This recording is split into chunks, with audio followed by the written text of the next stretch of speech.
નમસ્કાર ખેડૂત મિત્રો, હું બિપિન માંગરોળિયા અમારી યુટ્યુબ ચેનલ ખેતીની વાતમાં આપ સર્વે ખેડૂત મિત્રોનું સ્વાગત છે। ખેડૂત મિત્રો, આજે આપણે જ્યારે નવી રોજે માહિતી આપતા હોઈએ છીએ, જેમ કે અત્યારે રવિ પાકની અંદર ધાણા હોય, જીરું હોય, ઘઉં હોય, લસણ હોય, ડુંગળી હોય, ચણા હોય, આવા રવિ પાકોની અંદર માહિતી આપવાનો અમે તમારા સુધી પહોંચાડવાનો પ્રયત્ન કરીએ છીએ। ખેડૂત મિત્રો, જ્યારે અમારે કોલ આવે છે અથવા તો રૂબરૂ મુલાકાતે જ્યારે અમારી શોપ ઉપર, અમારી શોપનું નામ છે શ્રી રામદેવ એગ્રો સેન્ટર ચિત્તલ, તાલુકો જિલ્લો અમરેલી। ખેડૂત મિત્રો, આજે આખા ગુજરાતભરમાંથી ફોન આવે છે, કોલ આવે છે કે ભાઈ બિપિનભાઈ, આ સ્ટેજે અમારો પાક છે, આ પાક છે, આ રવિ પાક અમે આ કર્યું છે, જીરું કર્યું હોય, દાણા કર્યું હોય, લસણ કર્યું હોય, ડુંગળી કર્યું હોય, ચણા કર્યા હોય, ઘઉં કર્યા હોય, તો આ સ્ટેજે આવા પ્રોબ્લેમ આવી રહ્યા છે, તો એના અમે અમારે શક્ય એટલી માહિતી આપતા હોય છે। આ YouTube ના માધ્યમથી આજે અમારી માહિતી આજે ઓલ ગુજરાતની અંદર ખેડૂત મિત્રોને આ કામ આવી રહી છે, આ માહિતી ઉપયોગી નીવડી રહી છે, એવા એ જાણી અને અમને ખૂબ જ આનંદ થાય છે। અને આજે ખૂબ જ ટૂંકા ગાળાની અંદર અમારી YouTube ચેનલ ખેતીની વાત જે 1000 સબસ્ક્રાઇબરની નજીક પહોંચી ચૂકી છે, ત્યારે અમારા જે સબસ્ક્રાઇબરો છે, અમારા જે ખેડૂત મિત્રો છે, એમને અહીંયા અમેથી હૃદયપૂર્વક આભાર માનીએ છીએ, વંદન કરીએ છીએ કે અમને ખૂબ જ સારો પ્રતિસાદ મળ્યો છે, એ બદલ અમે ખેડૂતોનો આભાર માનીએ છીએ। ખેડૂત મિત્રો, આજે વાત કરવાની છે રવિ પાકની અંદર જ્યારે જીરું અને ધાણા અને ચણા આવા બધા જે પાક છે એની અંદર ખાસ કરીને જીરુની અંદર લીલો સુકારો અને ચણાની અંદર પીળો સુકારો, જો આવા પ્રશ્નો આજે છેલ્લા 3 થી 4 વર્ષની આપણે ગણિત કરીએ તો આ વર્ષે ખૂબ જ વધારે પ્રમાણમાં છે। જેમ કે ચણાની અંદર પીળો સુકારો જે પિયત આપ્યા પછી સુકાઈ જવાનો પ્રશ્ન આવે છે, અને લીલો સુકારો એટલે કે જીરુની અંદર પિયત આપ્યા પછી લીલો સુકારો આવતો હોય છે, જે ફ્યુઝેરિયમ નામની ફૂગથી આવતી હોય છે। તો ખેડૂત મિત્રોના ઘણા બધા ખેડૂત મિત્રોના એવા કોલ આવી રહ્યા હતા કે ભાઈ જે અમારે આ હજી થયું નથી, લીલો સુકારો આવ્યો નથી, ચણાની અંદર પીળો સુકારો આવ્યો નથી, તો એડવાન્સ સ્વરૂપે એવું તો શું પિયત સ્વરૂપે પાઈ શકાય કે જેથી કરીને અમારા જીરુની અંદર ને ચણાની અંદર પીળો સુકારો અથવા તો જીરુની અંદર લીલો સુકારો ન આવે। ખાસ ખેડૂત મિત્રો, આજે એની વાત કરવાની છે। ત્યારે ખાસ કરીને જ્યારે આપણે કેવા પ્રકારના ખાતર આપવા જોઈએ, જ્યારે હવે ખાસ પિયત આપવાનું હોય ત્યારે પિયત આપવાનો સમય થઈ ગયો હોય, ખાસ ખેડૂત મિત્રો એ કહેવાનું કે અત્યારે જ્યારે આપણે પિયત આપવું હોય ત્યારે એવા પ્રકારના ખાતરોનો ઉપયોગ આપણે અત્યારે કરવો જોઈએ કે જમીનની અંદરથી જલ્દી વધારેમાં વધારે ભેજ સંગ્રહ કરી લે, ભેજને ઉપાડી લે, જેથી કરીને ફ્યુઝેરિયમ નામની ફૂગ જે છે એ ડેવલપ ન થાય, ઓછી થાય અને આપણા પાકની અંદર સુકારો ન આવે। ખાસ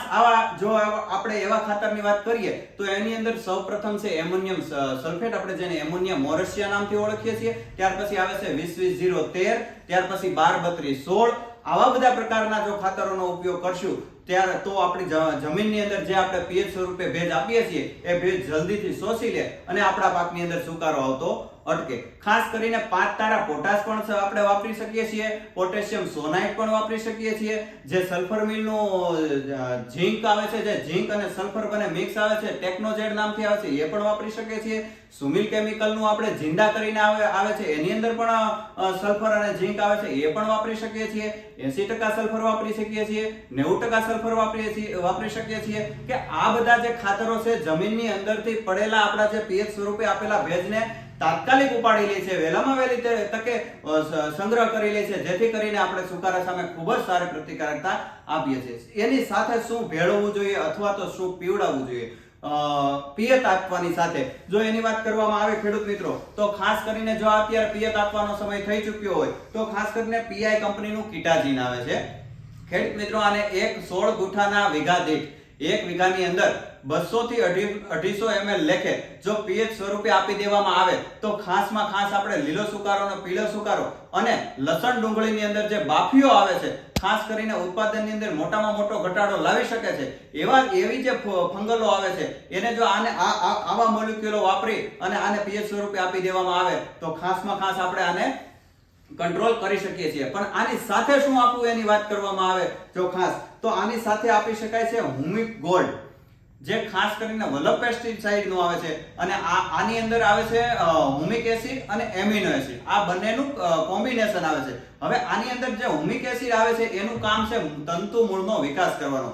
મૂળ લાંબા થાય છે, તંતુ મૂળનો વિકાસ થાય છે, જેથી કરીને જમીનની અંદરથી વધારે પ્રમાણમાં ખોરાક ઉપાડી શકે છે। પાક આપણો તંદુરસ્ત